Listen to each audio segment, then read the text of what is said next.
तर तिथं संगमनेरमध्ये सुद्धा पहलगाम दहशतवादी हल्ल्याचा काँग्रेसकडून तीव्र शब्दात निषेध व्यक्त करण्यात आलाय। वंदे मातरम, भारत माता की जय, भ्याड दहशतवादी हल्ल्याचा निषेध असो अशा घोषणा देत संगमनेर काँग्रेसच्या वतीनं पहलगाम इथं झालेल्या दहशतवादी हल्ल्याचा निषेध व्यक्त करण्यात आलेला आहे। आता वेळ आलेली आहे की भारतीय होण्याची वेळ आलेली आहे। आपण भारतीय नागरिक आहोत।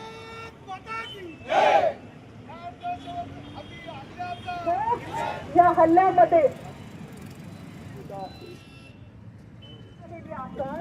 आपल्या सर्व पक्षांना सर्वांना एकत्रित व्हायचं आहे आणि ह्या हल्ल्याचा निषेध करायचा आहे। आता वेळ आलेली आहे की भारतीय होण्याची वेळ आलेली आहे। आपण भारतीय नागरिक आहोत।